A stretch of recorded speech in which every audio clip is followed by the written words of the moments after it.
आज की एक ऐसी सच्चाई से रूबरू करवाना चाहती हूँ जहां पर लड़कियों ने, नंदों ने अपने भाइयों के घरों को बर्बाद कर दिया है और बहुत सी लड़कियां ये साजिश आज भी रच रही हैं। होता क्या है? होता यह है कि लड़की की शादी हो जाती है और बेटे की जब शादी होती है उस वक्त माँ बाप क्या कहते हैं, लड़कियां अगले घर की हो चुकी हैं, अब सब कुछ हमारे बेटे का है, और वो दिखाते हैं अपने होने वाली बहू के माता पिता को इतनी प्रॉपर्टी, इतना घर। उसके बाद क्या होता है, 15-20 साल बीत जाते हैं, घर का सारा खर्च उठाने में पैसा कौन देता है? घर का लड़का देता है।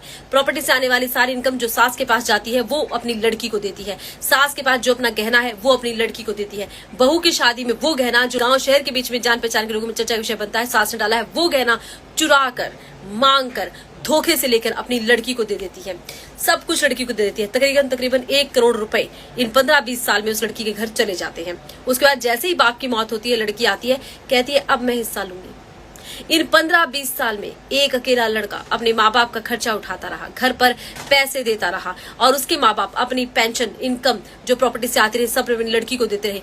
इस बीच के टाइम पीरियड का हिसाब कौन देगा? इस बीच के टाइम पीरियड में लड़की घर आती है, दंदनाती हुई आती है, कभी अपने पति को लेकर आ जाती है, कलेश करती है, लड़ाइयां करती है, लेकिन कहते हैं सहो ये रिश्तेदार है। लेकिन ये वो कौन सी रिश्तेदारी है जहां आपने हक ले लिया, हिस्सा लिया, फिर तो पड़ोसी हो गए, फिर रिश्तेदारी कैसे रहे? जैसे दो भाई आपस में जमीनें बंटवाने के बाद पड़ोसी हो जाते हैं, उनमें रिश्ता पड़ोसी वाला रहता है, पैसे पैसे का हिसाब होता है। लेकिन लड़की के साथ ये हिसाब हमारे समाज में नहीं हो रहा है। लड़कियां केवल अपनी माँ को बेवकूफ बनाकर ले रही है। यहाँ बात मैं सिर्फ उन लड़कियों की कर रही हूँ, उन नंदों की कर रही हूँ जो धोखेबाज हैं, उन नंदों की कर रही हूँ जो अपनी भाइयों का घर खाना चाहती हैं, उन नंदों का कर रही हूँ जो अपनी भाभी पर जलती है, अपने भाई के बच्चों पर जलती है और हमेशा चाहती है कि उनकी भाभी, उनके भाई के बच्चे, उनके भतीजा भतीजी हमेशा उनसे नीचे रहे और इस ननद के पास हमेशा अपने भाई से, भतीजा भतीजे से, भाभी से ज्यादा रहे। इसलिए वो चालें चलती हैं और पहले अपनी माँ का गोल्ड हड़प लेती है, अपनी भाभी का गोल्ड हड़प लेती है और हमेशा जो प्रॉपर्टी से इनकम आती है वो हड़प लेती है। लेकिन ये सब कर कर उन्हें प्रॉपर्टी में भी हक चाहिए, चलो वो भी ले लेती है। क्या वो सुखी रह जाएंगी?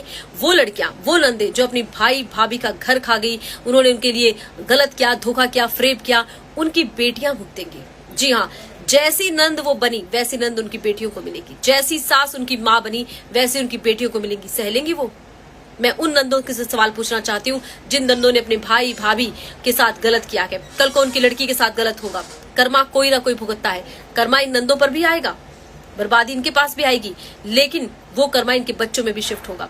ये बात लोग भूल जाते हैं कि कर्मा का असर 7 पीढ़ियों तक रहता है। आज अगर धोखा किया है तो कल ये धोखा आपके घर के अंदर से, आपकी रूह के अंदर से होकर निकलेगा। सह लेंगी ये चालाक औरतें जब इनकी बेटियों के साथ ससुराल में ऐसा होगा? मेरा सवाल सिर्फ यही है, हक देना है लड़कियों को, दो 18-20 साल की उम्र में धोखा फरेब मत करो 15-15, 20-20 साल तक, ये कहती हूँ मैं।